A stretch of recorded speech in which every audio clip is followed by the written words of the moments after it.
Salve a igreja na graça e na paz do Senhor Jesus Cristo. Meus irmãos, é sempre uma alegria poder compartilhar da palavra de Deus e pensarmos juntos no que Deus quer nos ensinar por meio dessa palavra. Mas antes de nós entrarmos no texto, eu queria lembrar aos irmãos a respeito de uma história, algo que aconteceu no século XVIII. Eu não sei quantos irmãos conhecem a história de John Newton. John Newton, um homem que velejava os oceanos, indo de continente a continente, buscando escravos para vender e para comercializar. A história diz que John Newton era um mercador de escravos e um homem que não era muito bem visto. Um homem que, quando vemos a história, parece que tinha problemas de cunho sexual e até o seu linguajar não era algo muito recomendável. E quando nós olhamos para a história dele, nós vemos que era um homem que realmente, nos seus tempos de mercador de escravos, era alguém que não era bom de conviver, era uma pessoa que, se você olhasse, você realmente pensaria, esse homem é um grande pecador. A história fala que John Newton, ele viajava os oceanos com os seus navios cheios de escravos, e aí colocava os escravos ali, 220, 230 escravos, e diz ele mesmo em suas palavras que ele os colocava um em cima de outros, como se fossem livros em uma estante. E fazia essas viagens de um continente para outro, viagens que demoravam muito tempo, e esses escravos ficavam ali, todos juntos, apertados, com um cheiro que ele dizia que era até difícil de suportar, e quem não estava acostumado, se chegasse perto, acharia difícil de ficar ali. Mas esse homem viajava com esses escravos e os levava de continente a continente e com uma taxa de mortalidade enorme.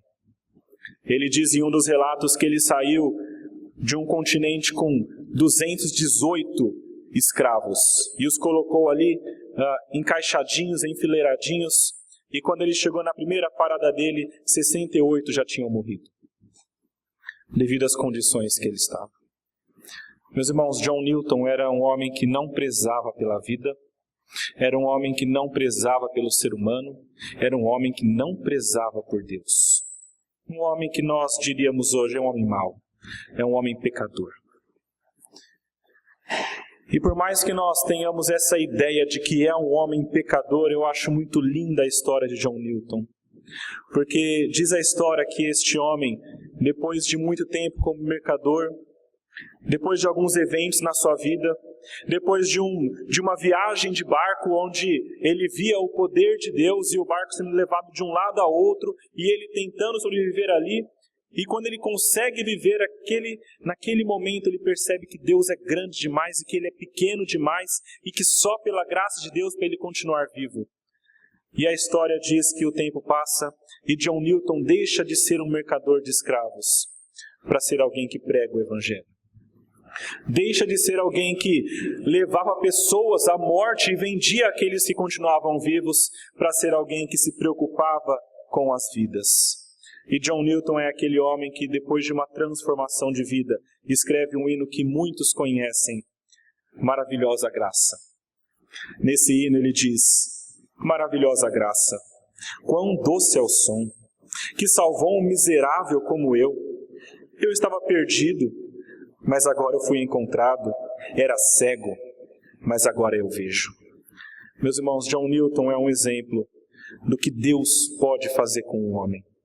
Do que Deus pode fazer com um homem que é pecador, que é mau, como que Deus pode transformá-lo, tirá-lo da escravidão do pecado, da imundícia do pecado e levá-lo para o seu lado, para ser alguém que o segue, para ser alguém que o busca. Hoje eu queria falar, meus irmãos, a respeito da maravilhosa graça de Deus, quando alcança um pecador. Vamos abrir a palavra de Deus, 1 Timóteo, capítulo 1, versículos 12 até o versículo 17.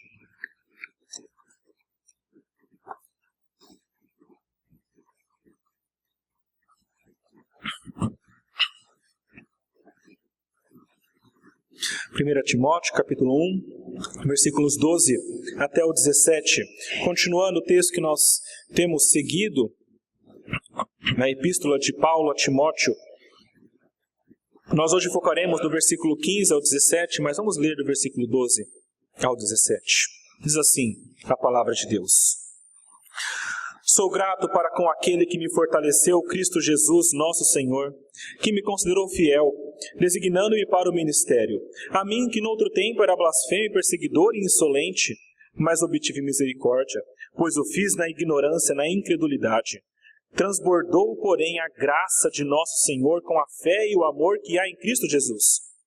Fiel é a palavra e digna de toda aceitação, que Cristo Jesus veio ao mundo para salvar os pecadores, dos quais eu sou o principal. Mas por esta mesma razão me foi concedida misericórdia, para que em mim, o principal, evidenciasse Jesus Cristo, a sua completa longanimidade. E servisse eu de modelo a quantos hão de crer nele para a vida eterna. Assim, ao Rei eterno, imortal, invisível, Deus único, honra e glória pelos séculos dos séculos. Amém. Vamos orar, meus irmãos. Senhor nosso Deus, nosso Pai, nós lemos a sua palavra, pedimos, Pai, nos ilumina, nos ajuda a compreendê-la. E em compreendendo essa palavra, Pai, nos ajuda a aplicá-la. Sê conosco, nos dá essa capacitação, pedimos em nome de Jesus. Amém. Meus irmãos, só lembrando o que nós estamos vendo aqui nesse texto, Paulo envia essa carta para Timóteo. Timóteo, que é um jovem pastor que está na cidade de Éfeso, deixado por Paulo para pastorear essa cidade. E Paulo fala que Timóteo deveria pregar o evangelho, deveria defender a verdade, deveria contrapor o falso ensinamento. E ele fala que lá há falsos mestres, falsos ensinamentos, falando sobre a lei, falando que é necessário que você obedeça a lei, um entendimento deturpado dessa lei. E Paulo, falando sobre tudo isso com Timóteo, explica para ele que a lei não é como eles estavam pregando ali. A lei ela é útil para ajudar o homem a entender que ele é pecador. E para que o homem, entendendo que é pecador, ele chegue ao Evangelho de Deus. E então Paulo, nos versículos 12 até o 14, diz que ele é o pregador do Evangelho e que ele é pregador do Evangelho pela misericórdia de Deus. E dos versículos 15 até o 17, então Paulo explica para Timóteo e para todo aquele que lê a sua carta o que é esse Evangelho e o que esse Evangelho faz com o homem e o que o homem faz em resposta a este Evangelho. E pensando nisso, meus irmãos, é que hoje eu queria que nós, lendo esse texto, entendêssemos duas verdades muito simples. A primeira é que a salvação é pela misericórdia de Deus. A salvação é somente pela misericórdia de Deus. E a segunda verdade é que se essa salvação é pela misericórdia, aquele que é salvo deve glorificar a Deus. Aquele que é salvo, meus irmãos, deve glorificar a Deus. Iniciando, meus irmãos, versículo 15, Paulo começa nos mostrando que a salvação é pela misericórdia de Deus. Versículo 15 fala assim: Fiel é a palavra e digna de toda aceitação, que Cristo Jesus veio ao mundo para salvar os pecadores, dos quais eu sou o principal. Meus irmãos, Paulo começa já esse texto falando que ele se sente o principal dos pecadores. E ele de fato foi um grande pecador. A palavra diz que ele foi blasfemo, perseguidor e insolente. Alguém que perseguia o povo de Deus, alguém que blasfemava contra o nome de Jesus, alguém que era insolente, alguém que por onde passava causava dano, causava problemas. E este Paulo realmente era alguém que, certamente, às nossas vistas, se nós olhássemos, pensaríamos que era alguém como John Newton, alguém que causava o mal. Mas isso às nossas vistas. É interessante, meus irmãos, que se pensarmos no tempo de Paulo, Paulo era visto pelos judeus como alguém que era bom, como alguém que seguia a vontade de Deus, como alguém que perseguia os cristãos, fazendo a vontade do Deus único, Deus de Israel. E eles gostavam de Paulo e achavam que Paulo era alguém que servia ao Senhor. Mas nós sabemos que isso não é verdade, que Paulo era alguém muito pecador. Meus irmãos, muitas vezes você vai notar na sua vida, à luz da visão do mundo, o pecado não é pecado. À luz da visão do mundo, a sua vida de pecado talvez não seja considerada pecado. Se você conversar com algumas pessoas e perguntar a respeito da mentira, por exemplo, algumas pessoas dirão, mentira é errado, mas algumas vezes não. Algumas vezes é necessário mentir. Algumas vezes você pode mentir. A mentira branca não faz mal a ninguém. É a visão do mundo muitas vezes, meus irmãos. A visão do mundo muitas vezes, olhar para uma mulher alheia não é pecado. Não é considerado imoral. É considerado correto. Aqueles irmãos que estão em trabalhos seculares e têm aí um grupo de amigos nesse trabalho, certamente já passaram por isso, aonde os homens ali se vangloriam de olhar para as mulheres, de falar de mulheres, de sair com mulheres como se fosse algo bom. À luz do mundo, muitas vezes, o pecado não é errado. A mulher gritar com o cônjuge, o filho falar palavrão e o pai e a mãe diz que bonitinho. Meus irmãos, à luz do mundo, muitas vezes, nesse padrão do mundo, o pecado não é pecado. Mas nós não estamos aqui para medirmos nossa vida à luz do mundo. Nós precisamos medir e entender a gravidade do pecado à luz do padrão de Deus.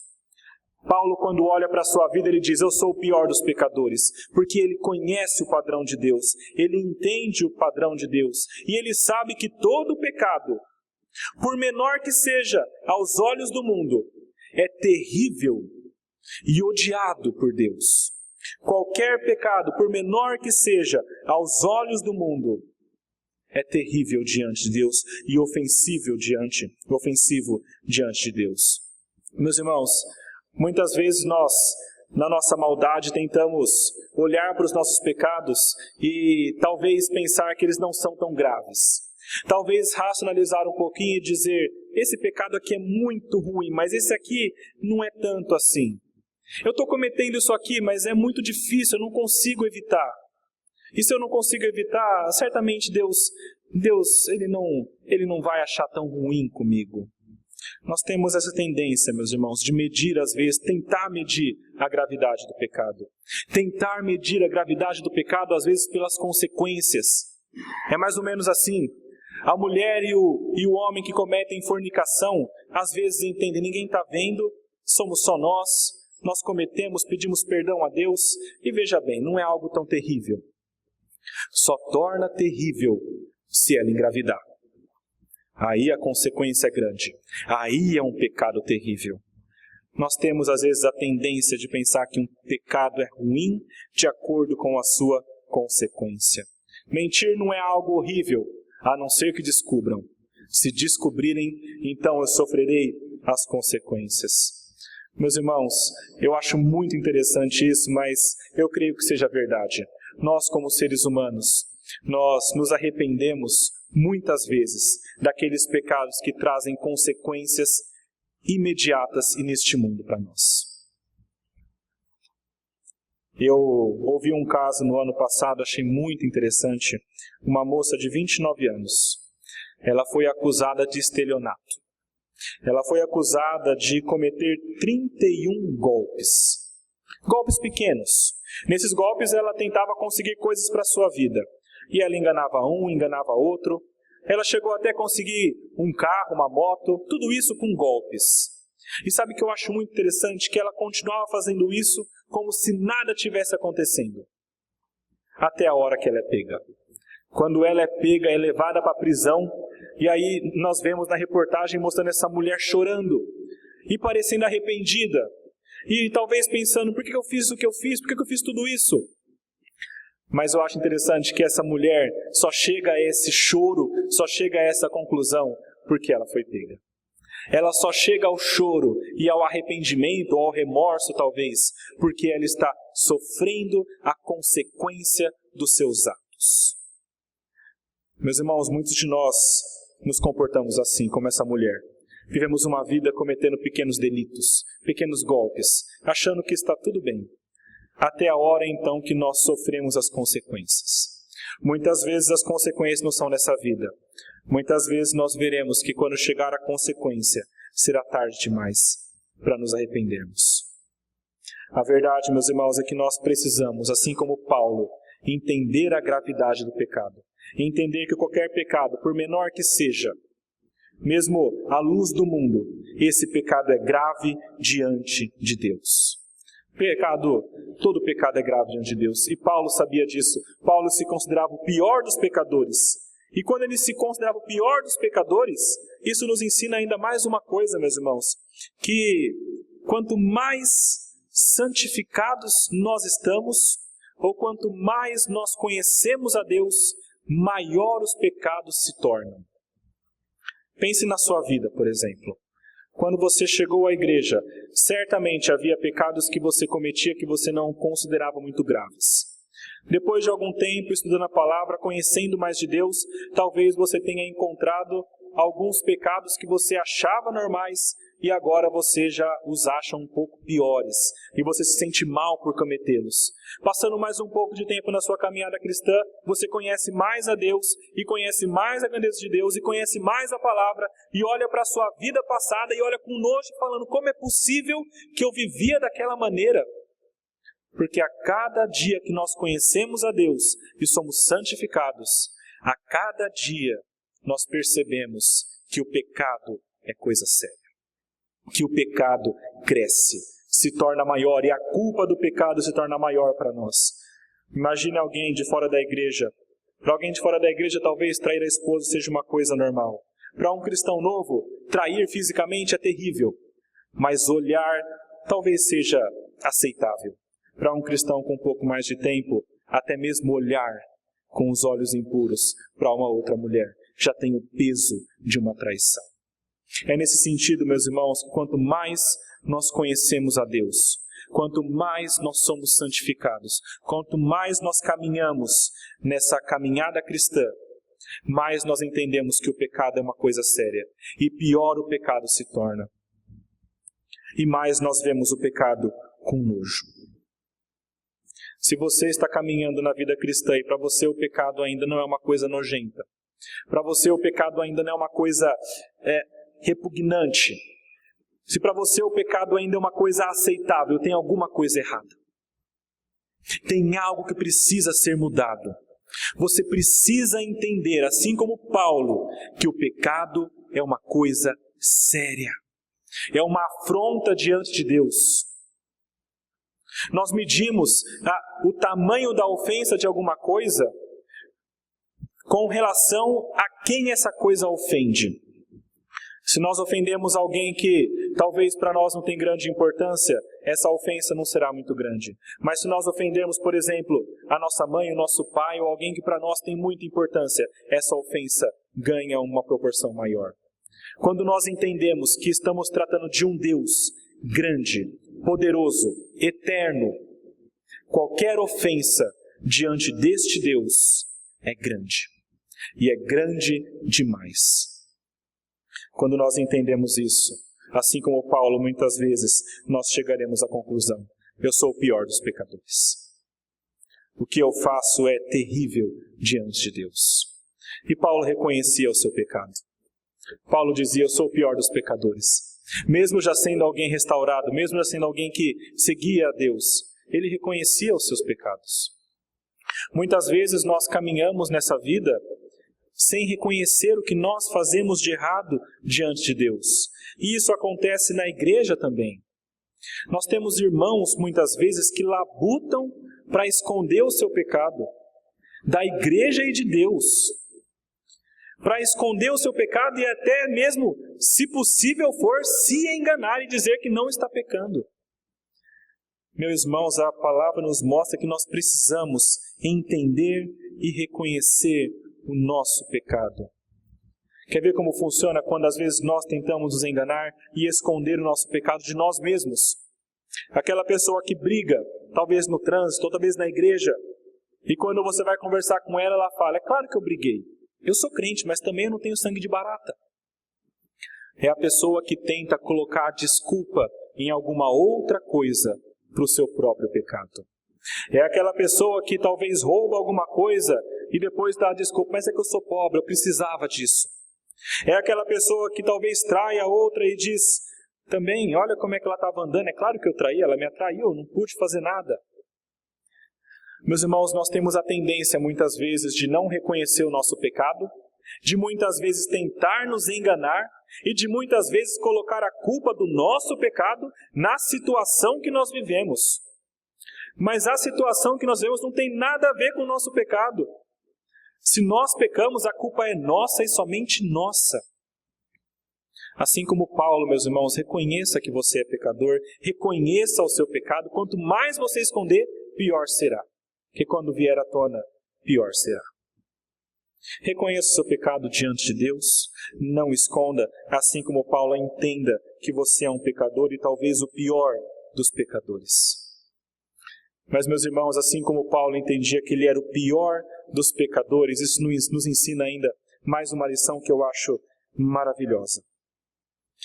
Se Paulo era o pior dos pecadores, e Paulo foi perdoado pelos seus pecados, eu só tenho uma conclusão a chegar. Não há pecado grande o suficiente que não possa ser perdoado. Meus irmãos, quando eu olho para a vida de Paulo e vejo que ele, sendo pecador como era, foi perdoado por Deus, eu penso que não há nada que nós possamos fazer nessa vida que Deus não possa perdoar. Por maior que seja o nosso pecado cometido agora ou no passado, Deus é misericordioso. A graça dele é muito grande. Aonde o pecado abundou, diz a palavra, superabundou a graça. A graça de Deus é grande demais para não cobrir algum pecado, meus irmãos. Quando nós pensamos que o nosso pecado é talvez maior do que a graça de Deus, isso é de uma falta de conhecimento, de uma soberba tamanha de pensar que nós podemos fazer alguma coisa que seja maior do que Deus. O nosso pecado, seja ele do tamanho que for, às nossas vistas, nunca será maior do que a graça de Deus. Isso é importante entendermos. Eu já conversei com várias pessoas falando sobre o Evangelho e chamando para ir à igreja. E muitas vezes essa pessoa me diz que ela não vai porque ela é pecadora. Ela me diz que ela não vai porque ela cometeu coisas terríveis. Ela me diz que ela não vai até a igreja porque ela acha que ela nunca será aceita. E é um pensamento recorrente.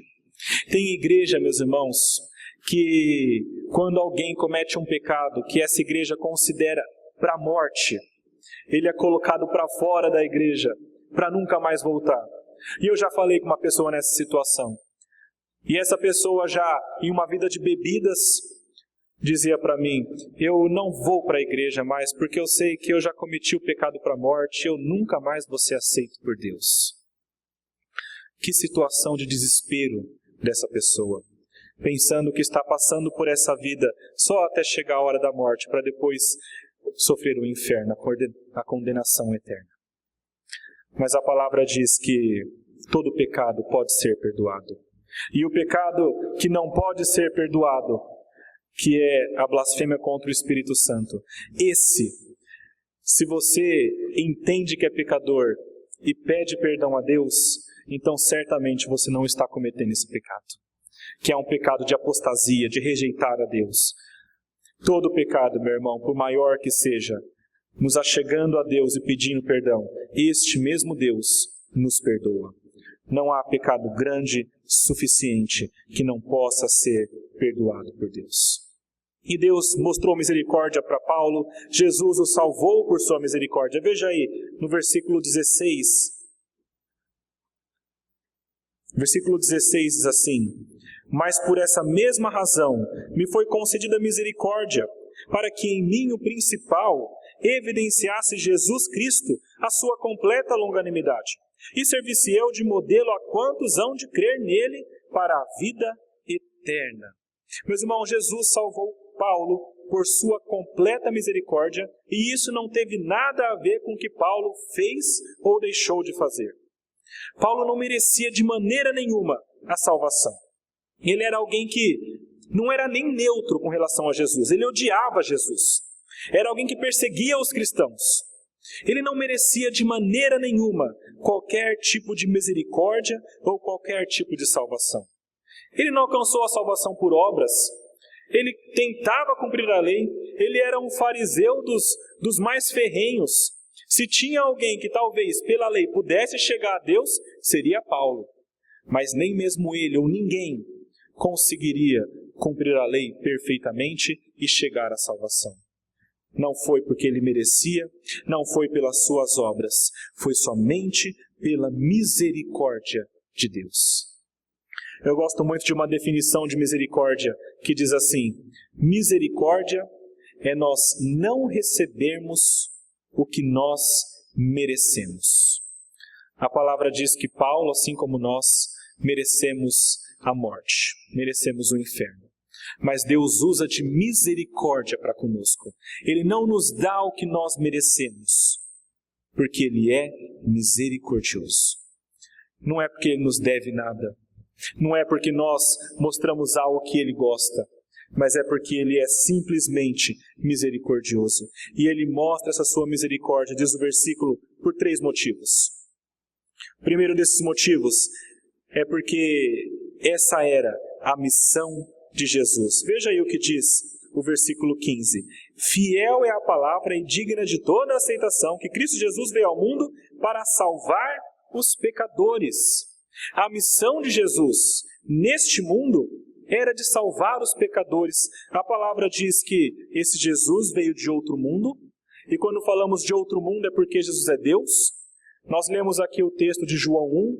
João 1 fala que no princípio era o Verbo, e o Verbo era Deus, e o Verbo estava com Deus. E este Verbo é Jesus. Jesus, que era o Verbo, diz Filipenses que se tornou carne, deixou a sua glória e veio habitar entre nós. Mateus nos fala que este Verbo, então, passou a ser chamado de Emanuel, Deus conosco. Este Verbo, Jesus, não é homem como nós, simplesmente homem, mas é também Deus. É por isso que a palavra diz que Ele veio ao mundo, porque Ele não era deste mundo, porque Ele é Deus, o Deus Todo-Poderoso, o Messias Todo-Poderoso, e Ele vem com um objetivo apenas, de salvar os pecadores. Eu fico pensando muitas vezes, meus irmãos, eu me pego assim, viajando às vezes, imaginando, por que será que um Deus tão grandioso e tão poderoso, e tão maravilhoso, e tão completo, e já perfeito, pensaria em algum momento em vir a este mundo tão caído e pecaminoso e terrível? Por que alguém num status tão alto desejaria vir a este mundo tão baixo que nós vivemos? E a verdade é que não há nada que o atraia a este mundo, mas ele vem porque ele tem um propósito, uma missão, a missão de Cristo, que era de salvar os pecadores. Muitas vezes nós conversamos com algumas pessoas sobre Jesus e quem é Jesus e o que Ele veio fazer. E muitas vezes eu ouço, Jesus foi um bom homem que veio para nos dar um exemplo. É verdade, Ele veio nos dar exemplo. Mas não só isso, muito mais do que isso. Ele veio para salvar. O exemplo é secundário. Algumas vezes eu vejo que Jesus veio para este mundo para julgar e para levar os pecadores à punição. E é verdade, Ele vai julgar. E na verdade, aquele que não confia nele já está julgado. Mas isso é o outro lado da moeda. O objetivo de Jesus, a sua missão, é salvar os pecadores. Este é o plano de Deus. E veja bem, não para salvar santos, para salvar pecadores. Meus irmãos, Jesus não veio a este mundo para salvar santos. Santo é aquela pessoa que, talvez, no nosso entendimento, não cometa pecados. Aquela pessoa que já é consagrada, santificada, que não tem pecados e que merece, por isso, a salvação. Não. Jesus não viria salvar santos porque santos já estariam salvos. Quando Jesus vem, Ele vem para salvar aqueles que precisam. E a palavra diz que, na realidade, não há nenhum santo entre nós. Romanos diz que não há nenhum justo, nenhum sequer. Todos pecaram e carecem da glória de Deus. Não há ninguém dentre nós, por mais que pareça, que não tenha pecados, que não tenha cometido pecados na vida, e que não cometa contemporaneamente na sua vida, agora, pecados. Há pessoas mais santificadas que outras, mas nenhuma delas é livre de pecados. Somos todos pecadores, meus irmãos. Tanto os que estão na igreja, quanto os que estão fora da igreja. Isso significa, meus irmãos, que nós precisamos ter uma mentalidade um pouco diferente às vezes. Uma mentalidade de entender que a igreja é um lugar para trazer pessoas que são pecadoras. É para isso que a gente está aqui. Quando falaram com Jesus a respeito disso, Jesus se reunia com as pessoas que eram as chamadas de pecadoras, perguntavam para ele, e Jesus nesse momento fala: os sãos não precisam de médicos, e sim os doentes. Não vim para chamar justos, e sim pecadores ao arrependimento. Quando Jesus vem a este mundo, Ele não vem para salvar quem já é santo, quem já está bem, quem já é com Deus. Ele vem para salvar aquele que precisa, aquele que está longe de Deus, aquele que não entende quem é Deus, aquele que é pecador, aquele que não é são. E se isso é verdade, meus irmãos, a igreja é um lugar de misericórdia. É um lugar onde precisa ter misericórdia. Jesus foi misericordioso. Ele mostrou a sua misericórdia com a sua paciência. Diz ali, evidenciou Jesus Cristo a sua completa longanimidade. Quando Jesus não pune as pessoas que são pecadoras, quando Jesus não pune Paulo logo de cara, pensando esse homem é um pecador, ele mostra a sua paciência em ter a misericórdia. Há a palavra de Deus aí no Salmo 103, nós lemos durante o culto, Salmo 103, versículos 8 até o 14, um salmo que nos mostra como Deus é misericordioso.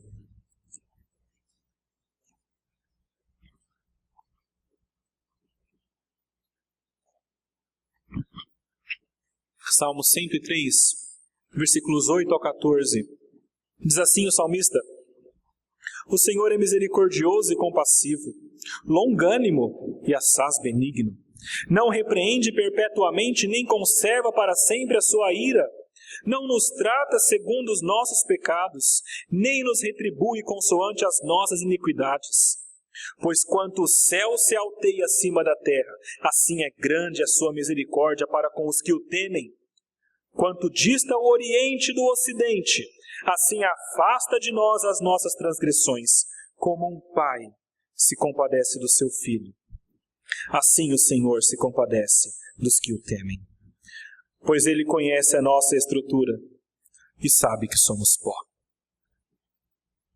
Deus sabe que somos pó. Deus sabe que somos pecadores. E Deus, na sua misericórdia, é paciente. É paciente para mostrar que Ele é misericordioso. E se Jesus é paciente e misericordioso, tanto mais a igreja deve ser. A igreja, meus irmãos, é um lugar de misericórdia. Às vezes eu vejo a igreja sendo muito justa e pouco misericordiosa. E eu digo isso pensando em nós todos, como membros, como pessoas que vêm à igreja e muitas vezes não entendemos a misericórdia de Deus como deve ser entendida. É fato que nós precisamos lutar pela pureza da igreja e apontar o pecado, e isso deve ser feito, com certeza, para que a igreja seja pura. Mas, por outro lado, nós precisamos entender que aquele pecador deve se arrepender e vir a Deus, e não ser afastado de Deus.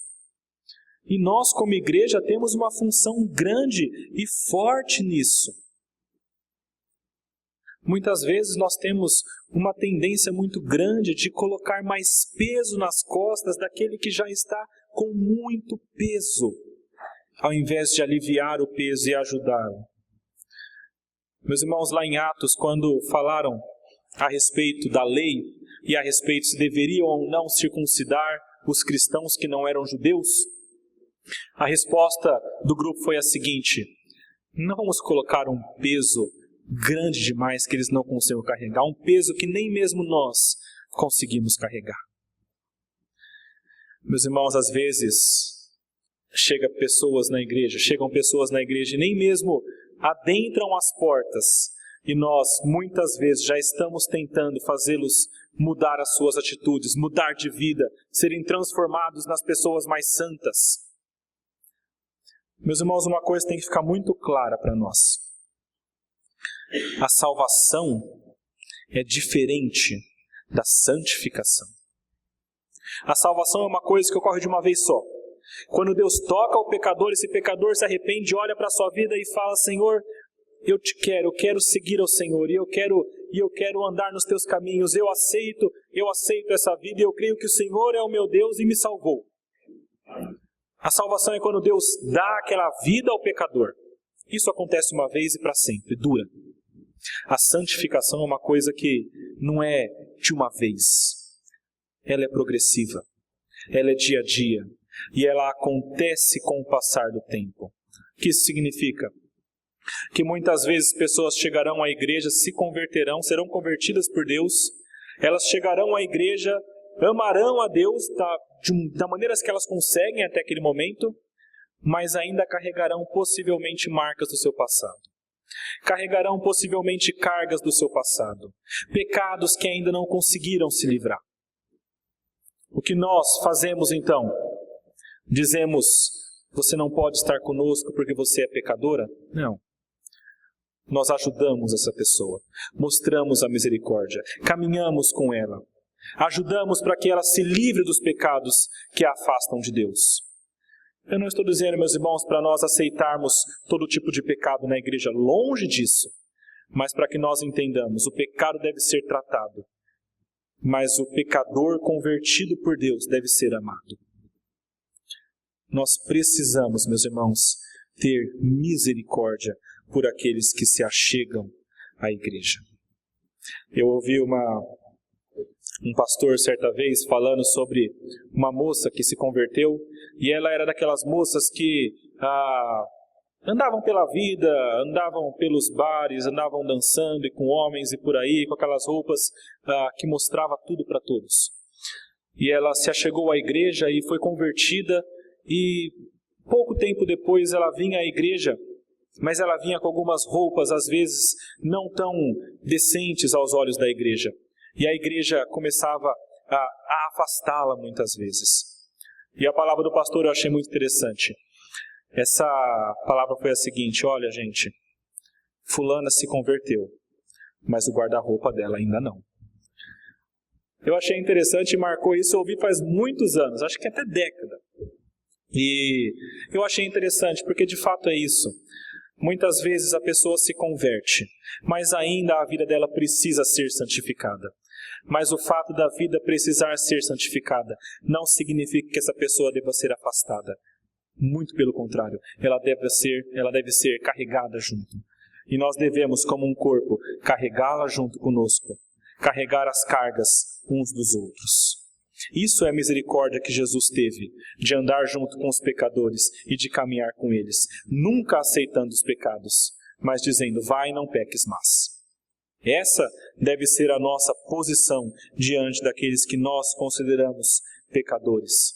Jesus teve muita paciência. Mas a paciência de Jesus, meus irmãos, é interessante porque ela não é só para mostrar a sua misericórdia. Tem um outro lado da moeda. A paciência de Deus é para mostrar a sua misericórdia, mas também para mostrar a sua justiça. Nos diz lá em Romanos 9, 22 a 24.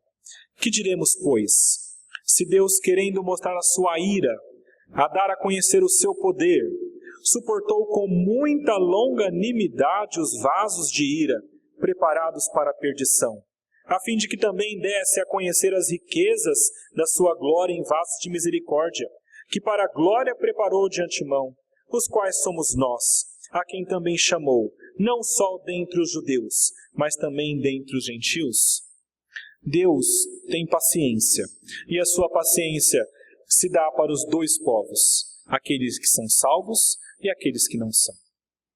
A paciência dele é aguentando os pecados e as ofensas dos dois povos, até chegar a hora de, para este povo que é o seu escolhido, mostrar a sua graça e misericórdia e salvá-los, E para este povo, que não é o escolhido, que é o povo que nega a Deus, demonstrar a sua ira, o seu julgamento.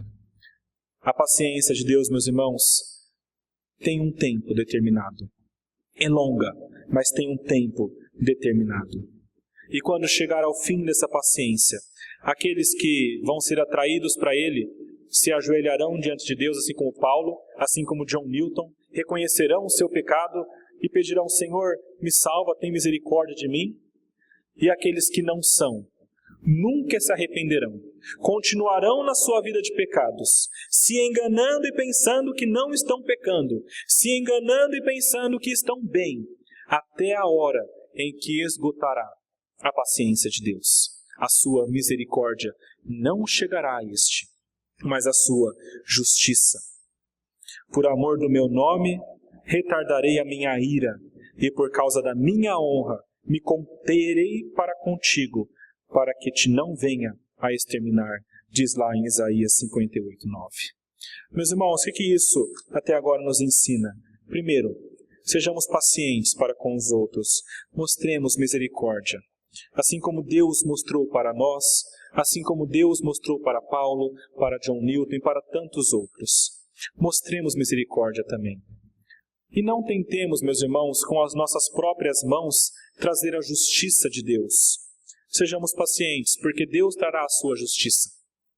Ele é quem vai trazer o pecador à sua punição, e não nós. Não nós como pessoas que são crentes. Quem traz a punição é Deus. Tudo está dentro do controle dele. E se nós não sabemos quem são os que vão ser condenados ou os que vão ser salvos, então nós fazemos o que é requerido de nós. Pregamos o Evangelho e amamos o pecador. E deixamos o resto para Deus. Ele vai salvar os seus e condenar aqueles que o negam, de acordo com a sua maravilhosa graça e a sua paciência. Mas Jesus foi misericordioso para mostrar a sua paciência e também para mostrar um exemplo para todos nós. Veja aí: e servisse eu de modelo, é Paulo falando, a quantos hão de crer nele para a vida eterna. Quando Jesus usa de paciência e misericórdia para com Paulo, a ideia de Deus é de mostrar para todos nós como que a misericórdia de Deus opera e como que essa misericórdia opera de acordo com a paciência de Deus. Paulo é um modelo. Nós muitas vezes olhamos para o que Deus nos diz e pode ser que nós tenhamos, às vezes, dúvidas, às vezes questionamos, será que é mesmo? É por isso que Deus muitas vezes nos dá exemplos vivos. Nos deu o exemplo de John Newton, alguém que depois de uma vida longe de Deus, matando pessoas, foi levado à fé. Alguém como Paulo, que perseguia cristãos, mas recebeu misericórdia. E outras pessoas tantas que nós conhecemos, que sabemos que tinham uma vida longe de Deus, uma vida promíscua, uma vida de perseguição de pessoas, uma vida que nós olhamos e falamos, essa pessoa é má, essa pessoa não tem jeito, nunca vai chegar a Deus. E Deus então nos mostra errados e diz, esse é meu, esse vai receber misericórdia. Meus irmãos, Deus nos dá modelos, pessoas vivas, para que nós entendamos como que a sua misericórdia opera e é verdadeira. Isso para que nós tenhamos fé, para que nós tenhamos ânimo, para que nós saibamos que é verdade. Paulo, depois de mostrar que ele é o principal dos pecadores, que ele não merece salvação, ele é salvo. Deus o escolhe para o ministério. Deus o tira do pecado e lhe dá uma vida debaixo da sua graça, dá fé para ele, dá graça para ele. Deus dá tudo isso pela misericórdia dele. E quando Paulo entende tudo isso, quando Paulo, meus irmãos, olha para a vida dele como era, e para tudo que Deus fez na vida dele, para a mudança que Deus operou, para a misericórdia que Deus teve, é que ele chega no versículo 17 e faz a única coisa que ele pode fazer. Ele glorifica a Deus. Versículo 17 ele diz, assim, ao Rei eterno, imortal, invisível, Deus único, honra e glória pelos séculos dos séculos. Amém. Meus irmãos, quando Paulo percebe tudo o que aconteceu com ele na sua vida, ele entende que quando Deus faz tudo isso, é para ser adorado, é para ser glorificado. Ele fala que Deus é o Rei dos tempos, o Rei eterno, que sempre reinará, que sempre terá o seu domínio. E nessa eternidade está a sua paciência, a sua longanimidade. Ele fala que este é o Deus imortal, que é incorruptível. Ele fala que este é o Deus invisível, o Deus único. E por ser este Deus, que é tudo isso, Ele merece honra, Ele merece valor de nossa parte, Ele merece glória, Ele merece louvor de nossa parte. Porque Ele é Rei imortal, invisível, Deus único, o Deus misericordioso. E Ele merece isso pelos séculos dos séculos, o tempo todo. Nosso Deus merece ser glorificado por tudo que Ele é e tudo o que Ele faz. Porque tudo o que Ele faz é para a sua glória. Quando Ele salva Paulo, é para mostrar a sua glória, para mostrar a sua paciência. Quando Ele pune e salva, é para mostrar a sua misericórdia e a sua ira. Tudo o que Deus faz dentro dos seus planos e do seu propósito é para ser glorificado. Isaías 48, versículo 11, ele fala: por amor de mim é que faço isto. Porque como seria profanado o meu nome? A minha glória não a dou a outro. Deus quer ser glorificado. E Ele merece ser glorificado. Porque Ele é o que é, o Deus único, o Deus invisível.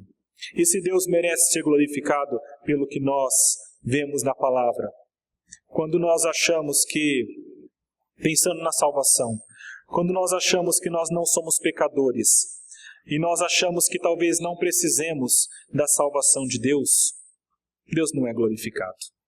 Não deve ser nossa ação. Quando talvez nós achamos que nós alcançamos a salvação por algo que nós fazemos, por uma obra nossa, então Deus não é glorificado também. Não deve ser essa a nossa ação. Quando nós talvez julgamos o irmão ou aquela pessoa em pecado, em demasia, com muita dureza, com muita justiça, é porque talvez nós pensamos que nós somos santos, que nós somos melhores. E aí certamente Deus também não é glorificado. Quando nós achamos desculpas, por outro lado, para os nossos pecados, e pensamos que nós não somos então tão pecadores, que nós somos santos, nós também não glorificamos a Deus. A palavra diz que nós somos pecadores e nós precisamos da misericórdia de Deus. E Deus nos dá essa misericórdia. E quando Ele nos dá essa misericórdia, o que nós devemos fazer em resposta é glorificá-lo, entendendo o peso dos nossos pecados. Paulo se considerava o principal, o pior dos pecadores. É o sentimento que nós temos de ter também. Se nós não tivermos esse sentimento de ser o pior dos pecadores, é porque nós não entendemos ainda quem Deus é. É porque nós ainda não entendemos o Evangelho e a grandeza desse Deus. A palavra diz: bem-aventurados que choram. A palavra diz: bem-aventurados humildes de espírito. Davi, quando cometeu o pecado, ele escreve um salmo, o Salmo 51 inteiro, dizendo: Senhor, eu sou um pecador. Ele comete pecado, ele diz: Senhor, enquanto eu ocultei os meus pecados, os meus ossos foram esmagados. Aquela pessoa que entende quem Deus é, e o poder desse Deus, e a grandeza desse Deus, ele sabe que qualquer pecado que ele comete é grande demais. E ele sente-se como Paulo, o pior dos pecadores. Mas a boa notícia, o Evangelho, é que por mais que nós sejamos pecadores, e por mais que nós nos sintamos como o pior dos pecadores, nós podemos orar a Deus e falar: Senhor, restaura a alegria da minha salvação. Senhor, perdoa pelos meus pecados. Senhor, me guia pelos caminhos da justiça. Senhor, me traga essa limpeza, essa pureza. A palavra diz que se confessarmos nossos pecados, Ele é fiel e justo para nos perdoar os pecados e nos purificar de toda a injustiça. O Evangelho de Deus é essa boa notícia de que nós, por mais pecadores que somos, quando tocados por Ele, quando arrependidos, somos libertos, somos limpos, somos salvos. E é por isso que nós glorificamos. Paulo explica então, meus irmãos, que o Evangelho é isso, é a misericórdia de Deus. E a nossa resposta é glorificar a Deus em todo o tempo, por tudo o que Ele é e por tudo o que Ele faz. Por isso, meus irmãos, sempre louvemos a Deus, glorifiquemos o seu nome, nos lembrando do que Ele fez, não só na vida de Paulo e John Newton, mas também na vida de cada um que se achegou a Ele. Deus nos ajude a aplicar essa mensagem, essa palavra, nos dê a sua graça, para que nós possamos agradá-lo também, por meio da glorificação do seu nome.